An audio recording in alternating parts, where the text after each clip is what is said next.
یہ دونوں ہستیاں اسی پہ راضی ہوں گی یہ جو ان دونوں کو راضی کرے گا. جو ان سارے لوگ نہیں بول رہے, یہ دونوں ہستیاں مولا علی اور عثمان غنی اسی پہ راضی ہوں گی جو ان دونوں کو راضی کرے گا, جو مولا علی کو بھی راضی کرے گا, عثمان غنی کو بھی راضی کرے گا.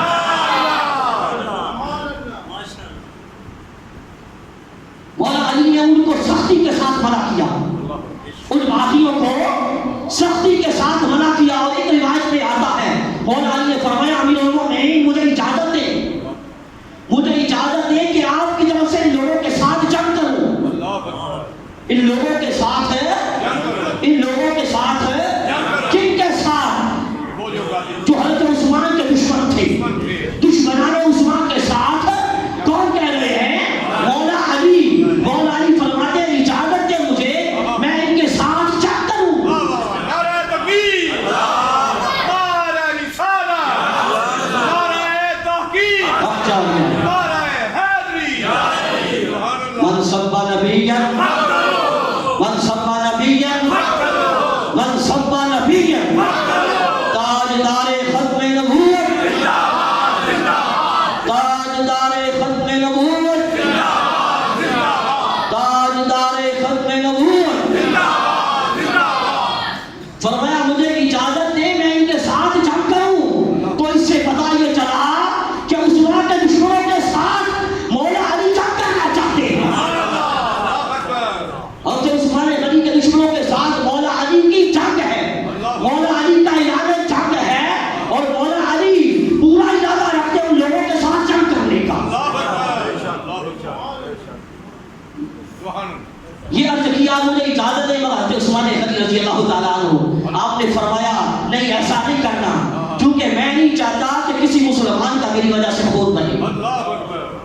آپ نے فرمایا ان سے پوچھو کہ ان کا مطالبہ کیا ہے, ان کا مطالبہ پورا کر دیتا ہوں, ان کا مطالبہ پورا کر دیتا ہوں. انہوں نے کہا ہمارا مطالبہ یہ ہے کہ مصر میں جو حاکم مقرر ہے اس کو معزول کر دیا جائے اور محمد بن ابی بکر کو وہاں کا حاکم بنا دیا جائے. حضرت عثمان غنی نے کر دیا ایسا, حاکم کو معزول کر دیا, موقوف کر دیا, محمد بن ابی بکر کو حاکم بنا دیا, بھیج دیا حاکم بنا کے. اب آپ کا ایک رشتہ دار تھا مروان اس کا نام تھا, وہ بڑا نکما اور فتنہ باز شخص تھا, حضرت عثمان غنی کا رشتہ دار تھا, اور وہ جو حاکم تھا پہلا مصر کا وہ اس مروان کا رشتہ دار تھا. اس لیے اس کو اس کی معذوری اچھی نہ لگی, یہ اس کو برا لگا, اس لیے اس نے چوری چھپ کے ایک خط لکھا حضرت عثمان غنی کی طرف سے, امیر المومنین کی طرف سے خط لکھا, اور اس پہ آپ کی مہر بھی چوری چھپ کے سے لگا دی. خط کیا تھا؟ خط میں یہ لکھا تھا کہ جب محمد بن ابی بکر تیرے پاس آئے تو اس کو قتل کر دینا, اس کو بھی قتل کر دینا, اور فلاں 7 آدمیوں کو بھی قتل کر دینا. خط بھی آپ کی طرف سے لکھا اس منافق نے, آپ کی مہر بھی لگا لی چوری کر کے, پھر آپ کی اونٹنی جو ہے وہ دے کے آپ کے غلام کو اوپر بٹھایا اور وہ خط دے کے بھیج دیا. اب چل پڑا وہ غلام, راستے میں انہی لوگوں کے ساتھ ملاقات ہو گئی جو آئے تھے باقی, ان کے ساتھ ملاقات ہو گئی. انہوں نے پوچھا کہاں جاتے ہو؟ کہا امیر المومنین کا ایک پیغام ہے حاکم کے لیے, وہ لے کے جا رہا ہوں. پوچھا کیا پیغام ہے؟ کہا بتاؤں گا نہیں, بتانے والا نہیں ہے. انہوں نے پوچھا میرے پاس کوئی خط تو نہیں ہے؟ کہا نہیں میرے پاس خط کوئی نہیں ہے. ان کو شبہ ہوا, انہوں نے تلاشی کی, خط نکل آیا. جب انہوں نے خط کھول کے پڑھا اس پہ لکھا تھا کہ جب محمد بن ابی بکر تیرے پاس آئے اس کو قتل کر دینا, ہاتھ کو کاٹ دینا, اور یہ جو دیگر لوگ ساتھ ان کو دائم الحبس کر دینا, یعنی ان کو ہمیشہ کے لیے قید کر دینا.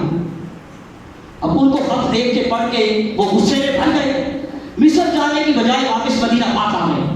آ کے مدینہ پاک کے لوگوں کو اکٹھا کیا, وہ خط پڑھوایا کہ یہ دیکھو تمہارے امیر المومنین نے کیا لکھا ہے.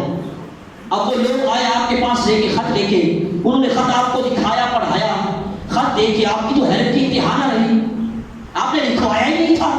آپ نے فرمایا واللہ یہ خط میں نے نہیں لکھوایا, میں نے نہیں لکھوایا. ان لوگوں نے کہا یہ مور آپ ہی کی ہے نا؟ فرمایا مور میری ہے. یہ سواری والی اونٹنی بھی آپ کی ہے؟ ہاں یہ بھی میری ہے. غلام بھی آپ کا جو لے کے جا رہا تھا, ہاں وہ بھی میرا ہے. تو کہنے لگے پھر یہ کیسے ہو سکتا کہ یہ خط آپ کا نہ ہو؟ نے فرمایا واللہ میرا خط نہیں ہے، میں نے نہیں لکھوایا، میری مہر چوری کر کے لگا دی گئی ہے۔ اب آپ کو پتا ہے جو منافق ہے اس کو تو کہیں سے بھی رستہ چاہیے۔ اب دوسری بار بولنے بدبخت کہنے لگے اب یہ ایسے بوڑھے ہو گئے ہیں کہ ان کو اپنی مہر اور خط کی بھی خبر نہیں ہے، اس لیے ان کو معذور کیا جائے، نہیں تو ہم قتل کر دیں گے، نہیں تو ہم قتل کر دیں گے۔ اس کے بعد ہزاروں کی تعداد میں وہ باقی بدبخت آ گئے محاصرہ کر کے، مدینہ پاک کا محاصرہ کیا اور پھر اپنی آپ کے خون سے اپنے ہاتھوں کو رنگے بغیر نہ رہ سکے۔ اب جب آئے تو صحابہ کرام نے عرض کیا کہ امیر المومنین آپ اجازت دیں ہم ان کے ساتھ جنگ کریں۔ آپ نے فرمایا اللہ کی قسم ایسا نہیں کرنا، کیونکہ میری وجہ سے اگر خون کا ایک قطرہ بھی بہا کسی کا تو قیامت کے دن کیا جواب دوں گا؟ صحابہ نے مشورہ دیا کہ امیر المومنین آپ پھر مکہ طائف چلے جائیں، جب ان کے شام چلے گئے وہ حضرت امیر معاویہ ہیں تو آگے سنیے کیا جواب اس عاشق کا، تاجدار کائنات کے سچے عاشق کا کیا جواب۔ آپ نے فرمایا لوگوں، صحابہ کرام کو فرمایا مسلمانوں، اب آخری عمر میں اپنے آقا کا روزہ چھوڑ کے کیسے چلا جاؤں؟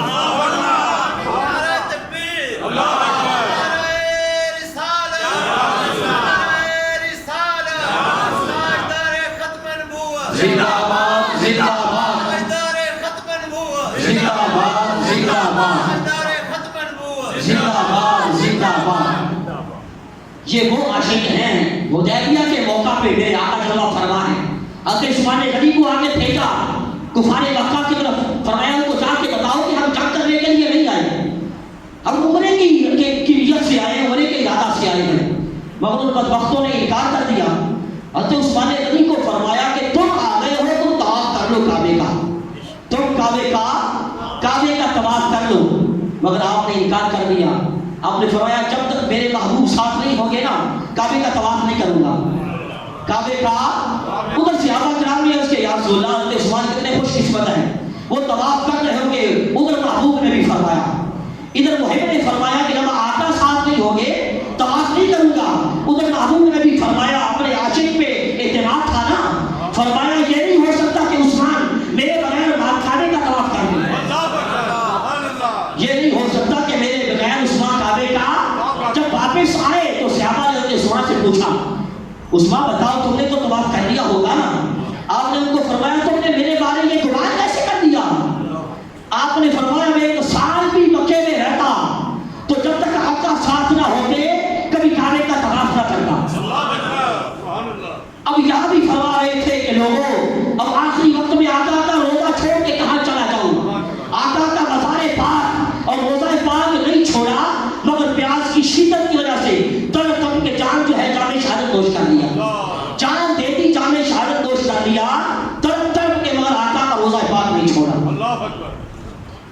40 دن پانی بند رہا ہے، کتنے؟ 40 دن ایک بوند ظالموں نے پانی کے اندر نہیں جانے دی، 40 دن بند رکھا پانی۔ ایک وقت وہ بھی تھا، آج تو پانی حضرت عثمان غنی کے گھر میں یہ جانے دیتے نا، ایک وقت وہ تھا کہ حضرت عثمان غنی لوگوں کو پانی پلاتے تھے۔ حضرت عثمان غنی نے مسلمانوں کو پانی پلایا۔ جب مسلمان ہجرت کر کے مدینہ پاک آئے تو وہاں کا پانی خالی تھا۔ کیا تھا؟ خالی تھا، میٹھا نہیں تھا۔ ایک شخص کا ایک میٹھا چشمہ تھا، اس کا نام روما تھا، وہ بیچا کرتا تھا پانی۔ تاجدار کائنات نے اس شخص کو فرمایا روما یہ جو پانی کا چشمہ ہے تیرے پاس، اس کو میرے ہاتھوں جنت کا چشمہ بیچ دو۔ جنت کے چشمہ کے بدلے کیا کرو اسے؟ مطلب کیا کہ یہ چشمہ دے دو، جنت کا چشمہ دے دو۔ آپ کو بات سمجھ میں نہیں آئی؟ یہ چشمہ دے دو، جنت کا چشمہ لے لو۔ اب بھلا بتاؤ جو ذات کسی چیز کی مالک نہ ہو، کوئی چیز کسی کی ملکیت میں نہ ہو، تو وہ ذات اتنی گارنٹی کے ساتھ کہہ سکتی ہے کہ یہ چشمہ دے دو، جنت کا چشمہ لے لو؟ تو اس سے پتہ یہ چلا کہ تاجدار کائنات میرے آقا جنت کے چشموں کے بھی مالک ہیں اور خدا کی ساری جنت کے بھی مالک ہیں۔ نعرہ تکبیر، نعرہ رسالت، نعرہ تحقیق، نعرہ حیدری۔ حضور جنت کے چشموں کے بھی مالک ہیں اور ساری جنت کے بھی مالک ہیں۔ حضرت عطا بن ابی رباح رضی اللہ تعالیٰ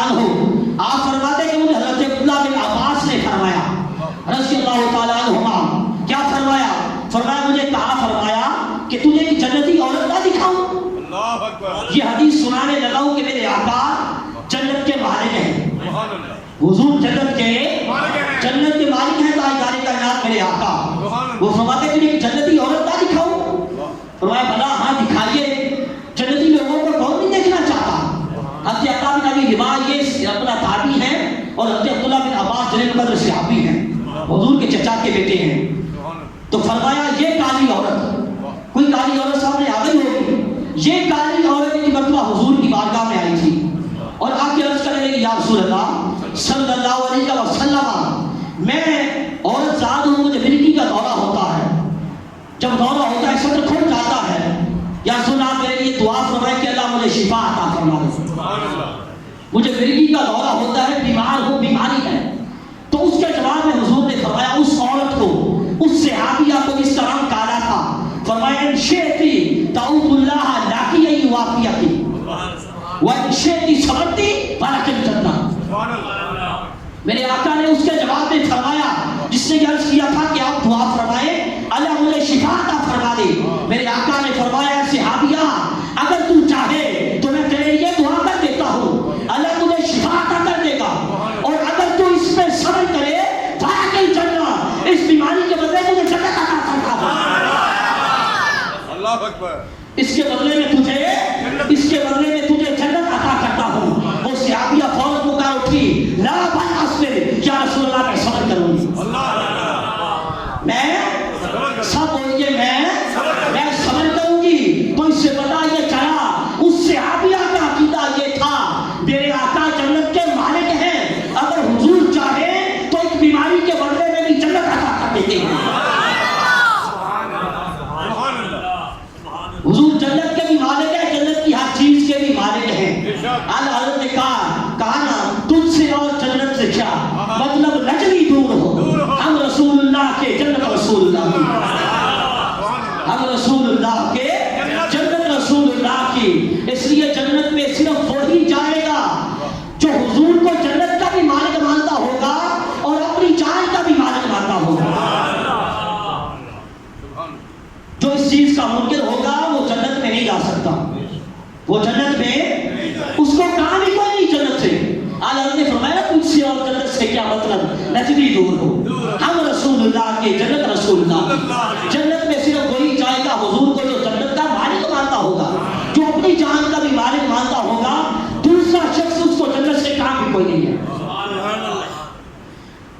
تو عرض یہ کر رہا تھا میرے آقا نے اس روما کو یہ فرمایا کہ اے روما یہ چشمہ مجھے دے دے، جنت کا چشمہ دے دے۔ اس نے عرض کیا یا رسول اللہ صلی اللہ علیہ وسلم میرے بچے ہیں اور میرے اس کے علاوہ کوئی میرا ذریعہ معاش نہیں ہے، یعنی میرا نظام نہیں چل سکتا۔